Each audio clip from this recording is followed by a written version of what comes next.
கவுன்சிலிங்கில் சைக்காலஜியில் இந்த கவுன்சிலிங் பயணத்தில் சில விடயங்கள் வரும்.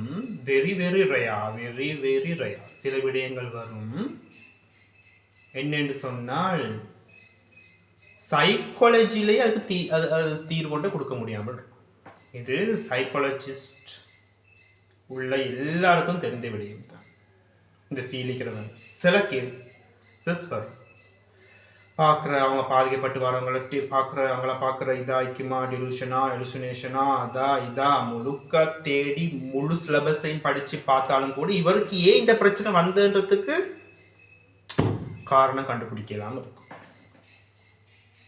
அப்படி சில கேசஸ் நான் சொன்னேனே, இந்த லோயர் சம்பந்தமாக ஒரு பதிவேட்டு இருந்து இந்த மாதிரி சில கேசஸ் வெரி ரேர். ஒரு தந்தை தாய் அவட மகனை அழைச்சி கொண்டு வராங்க. மகன் வயது 19. அவங்க சொன்ன விடயம் என்னன்னா, மகனை 3 பேர் வந்தாங்க. இப்போ நான் யாருக்காக வந்திருக்கேன்னு கேட்டேன். மகனுக்காக வந்திருக்கேன்னு சொன்னேன். ஓகே, மகனுக்கு வெளியே வெயிட் பண்ண சொன்னேன். இந்த மகன் முன்னுக்கு உமா அப்பா கதைக்கிறது மகன் கேட்கக்கூடாது. கவுன்சிலிங்கில் அது வெரி இம்பார்ட்டன்ட்.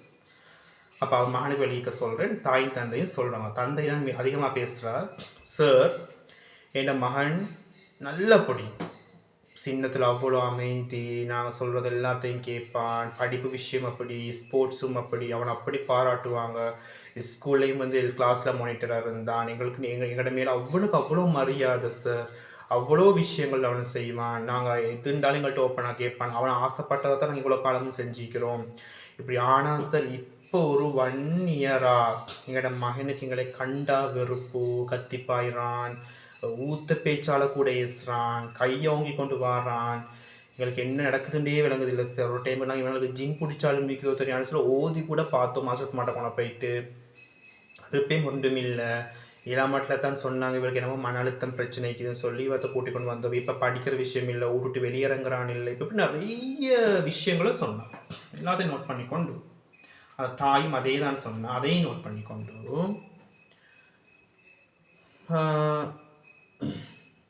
கடைசி எல்லாத்தையும் பார்த்துட்டு அவட மகனை கூப்பிட்டு இவங்க 2 பேரையும் வெளியே அனுப்பிட்டு மகனோட கதைச்சு.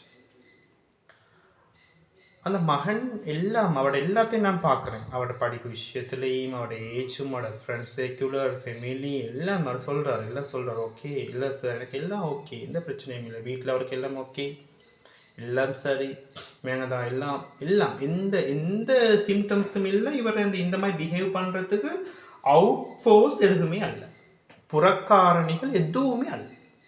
அது எல்லாத்தையும் கன்ஃபார்ம் பண்ணிச்சு. ஏன்னா டைம் எடுத்து பட் அவர் ஒரு வார்த்தை சொன்னார். அந்த மகன் என்ன சொன்னார்னால், சார் எனக்கு ஏன் இப்படி நடக்குதுன்னு விளங்குதில்லை.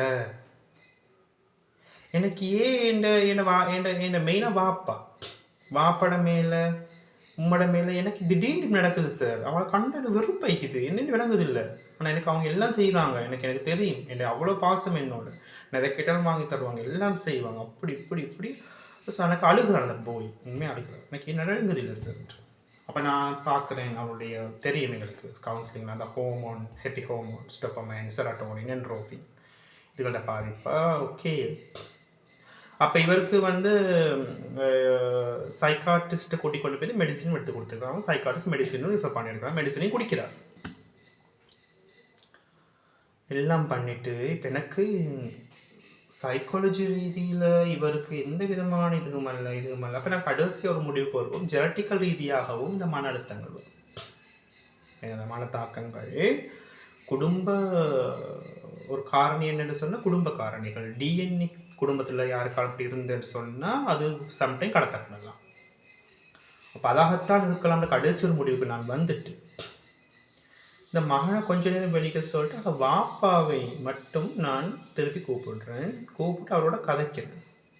எல்லாம் சரி, நீங்கள் அவனோட மகனுக்கு எந்த குறையும் வைக்கல, உங்களோட லைஃப்பில் கொஞ்சம் பின்னுக்கு போகணுமா, உங்களோட உம்மா வாப்போல் நீங்கள் எப்படி நடந்துட்டீங்க, நீ தான் எனக்கு கேள்வியா இருக்கு. உங்களோட உம்மா அப்போட எப்படி நடந்து கொண்டீங்க, உங்களோட உம்மா அப்போ இப்போ என்ன செய்கிறாங்க, உங்களோட தாய் தந்தை நீங்கள் எப்படி கவனிச்சிங்க. இப்போ நான் இப்போ சைக்காலஜி ரீதியிலையும் இருந்துட்டு இப்போ பெரா சைக்காலஜி ரீதிக்கு நான் போக வேண்டிய கட்டம். அங்கே சரி இப்போ போயிட்டு தான் இதுக்கு ஒரு சொல்யூஷனை தேட வேண்டிய கட்டம் இருக்குது. தேடுறேன். அவர் யோசிச்சு சொல்கிறார், ஓகே என்னங்கதா. அப்பத்தான் அவர் யோசிக்கிறார். அவள் அப்பதான் அவரோட கண் கலங்குது. என்னங்கதா அவரோட வாப்பாக்கு அவரோட வாப்பாக்கு இவர் மகனா ஒரு கடமையும் செய்யாத மனுஷன். தாண்ட சுயநலம் மட்டும்தான் இந்தவர். இவரோட வாலிப காலத்தில் வாப்பாக்கு சும்மா கண்ணிடம் ஏசுறதும், வாப்பான கணக்கெடுக்கிறது இல்லை, வாப்பாக்கு அப்படியும் வாப்பா அழுதிக்கிறார். அழுதிக்கிறார். வாப்பான்னு சொன்னால் பெருசாக இவர் கேயா இல்லை. வேங்கதான் வாப்பாக்கு சோமில்லைன்றாலும் கூட, வாப்பா சோமில்ல மறந்து போயிட்டு வந்துட்டீங்களா, வாங்க மறந்து கூட்டி கொண்டு போகும்னு கேட்காத ஒரு போய் ஃபன் டைப் பொடியமான ஃபன். அவரோட சந்தோஷம் தான் மெயினாக பார்த்தவர். ஏண்ட சந்தோஷம் தான் எனக்கு பெருசு. என் வாப்பாட சந்தோஷமோ என் உம்மோட சந்தோஷமோ இல்லை. தான் நல்ல கல்யாணம் முடிக்கணும், தான் நல்ல ஊடு கட்டிக்கொள்ளணும், தான் எல்லாம் தான் அப்படின்னு வாழ்ற கூட்டம் நிற்கிற சாக்கில் தான் சொல்கிறேன். இல்லை நான் நல்ல இருக்கணும், நான் ஏன புள்ள மட்டும் நல்ல இருக்கணும், ஏன பொம்பளை மட்டும் நல்ல இருக்கணும். நாங்கள் அதுக்காக வேண்டி அடுத்தவங்களோட சோத துக்கங்கள்லாம் எங்களுக்கு தேவையில்லை. அடுத்தவங்க நான் இது எங்களோட உமா அப்பா நாங்கள் பெருசாக கிடையாது, பார்க்கறதுக்கு என் தம்பி மாதிரிலாம் நிற்கிறானுங்க, என் நானும் மாறிக்கிறானுங்க, என் உமா அப்பா பார்ப்பானுகள் அப்படின்ற ஒரு எண்ணம் நிற்கிறது தானே. இப்படியே இருந்து கொஞ்சம் காலத்தை ஆனால் வாப்பாவும் என்ன செய்கிறான்டா, அவர் வந்து சரி அவள் அடுத்த பிள்ளைகள் பார்க்குறாங்க. நீ வாப்பா கடைசி வாப்பா மௌத்தா போகிறான். இறங்க தான் எங்கே அடின்னு சொல்லி இதைத்தான் சொல்கிறேன். நான் வந்து கர்மா வேணதான். நீங்க அங்க ஒழுங்க நடக்காம ஓண்ட மகன் உன்னோட ஒழுங்கு நடப்பான்றதுக்கு என்ன கேரண்டி? நான் அவருக்கு சொன்னேன், உங்களோட மகனுக்கு வந்து நீங்க எந்த குறையும் வைக்கல, ராஜா மாதிரி உங்களோட மகனை நீங்க வாழ வச்சு கொண்டு இருக்கிறீங்க. வேங்கதான் உங்களோட மகனுக்கு இப்ப என்ன பிரச்சனை விளங்குதான்னு கேட்டேன். நீங்க செஞ்ச கர்மாடான்னு சொன்ன. அவருக்கு கண் ரெண்டும் ஒசக போயிட்டு. நீங்கள் தான் ஒசக போயிட்டு நீங்கள் செஞ்ச கர்மா. நீங்கள் தான் உங்களோட வாப்பா மூளை அப்படித்தானே வளர்த்த. சரியா? அப்போ அந்த நேரத்தில் வந்து உங்களுக்கு நல்லவே தெரியும் மனசாட்சிக்கு உங்களோட தந்தையிட மேலே நீங்கள் எப்படி இருக்கணும், பாசமாக இருக்கணும் விடும். ஆனால் நீங்கள் என்ன செஞ்சீங்க, எல்லாம் தனக்கு மட்டும் தான் நல்லைக்கொண்டு மட்டும்தான் யோசிச்சிங்களே தவிர இப்போ அதனுடைய ரிஃப்ளெக்ட் தான் உங்களோட மகன் மூலம் உங்களுக்கு கிடைக்கக்கூடிய பதில். அவர் அழுதார். ஃபீல் பண்ணுறேன், இப்போ தான் ஃபீல் பண்ணுறேன், நான் ஒரு வாப்பாவா ஆயினத்துக்கு பிறகு தான் என்னோட வாப்பாவை ஃபீல் பண்ணுறேன். இதில் என்ன செய்கிறது சார், மகனை எப்படியாலும் காப்பாற்றணும். உங்களோட மகனை வந்து கவுன்சிலிங்கில் காப்பாற்றவோ மருந்தை கொடுத்து காப்பாற்றவோ இல்லை. இது சைக்காலஜி ரீதிக்குள் பாதிப்பும் இல்லை, இது ஒன்றும் பாதிப்பும் இல்லை. இதில் ஈக்கிறது வந்து என்னென்னா ஆன்மீகம், பெரா சைக்காலஜி. நான் சொன்னேன், உங்களோட வாப்பாட பேரில் அதிகமாக சதக்காகளை பண்ணுங்க, அதிகமாக உங்களோட வாப்பாட பேரில் தான தர்மங்களை பண்ணுங்க. உங்களோட வாப்பாட கபரடிகளுக்கு போயிட்டு அதிகமாக துவா செய்யுங்க. இறைவன்கிட்ட மன்றாடி மன்னிப்பு கேளுங்க. இறைவன் நாடினா உங்களோட மகன் இந்த தன்மையை மாற்றுவான். வேறு எந்த விதமான இதுக்கு கவுன்சிலிங் ட்ரீட்மெண்ட்டோ சைக்காலஜி ட்ரீட்மெண்ட்டோ இல்லை. இதை நான் ஏன் உங்கள்கிட்ட சொல்கிறேன்டா, நல்ல ஞாபகம் வைங்க. நீங்கள் இந்த உலகத்தில் வாழ்கிற வாழ்க்கையில் உங்களுக்கு உண்டு கடமைகள் இருக்குது.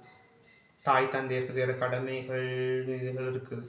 தயவு செய்து ஒருத்தருக்கு நீங்கள் நன்மை செய்யாட்டி பரவல் அன்பானவர்களே, அவங்களுக்கு தீமை செய்யாதீங்க. நீங்கள் தீமை செஞ்சீங்கன்னு சொன்னால் அதோட பிரதிபலன் நிச்சயம் கிடைக்கும். நீங்கள் என்னத்தான் மன்றாடி மன்னிப்பை கேட்டாலும் பாவத்தை செஞ்சுட்டு அந்த பாவத்தை போய் செஞ்சுட்டு எவ்வளோதான் மன்னிப்பு கேட்டாலும் அந்த பாவத்துக்குரிய விளைவு அனுபவிக்கத்தான் வேண்டும். நீங்கதான் பாவங்களும் தவிர்த்து கொள்ளுங்க. மெயினாக இதுதான் நான் சொல்லக்கூடிய விடயம். அது உங்களோட பிள்ளைகளை உங்களோட குடும்பத்தை பாதிக்கும். நீங்கதான் அதனால் வந்து வாழ்கிற காலத்தில் வந்து நல்லபடியாக வாழ்ந்து அடுத்தவனுக்கு தீங்கில்லாமல் வாழ்ந்து வேறு நன்மைகள் என்றளவு செய்து வாழ்ந்தீங்கண்டா அது உங்களோட பிள்ளை குட்டிகளுக்கும் நன்மையாக அமையும். மீண்டும் சந்திப்போம்.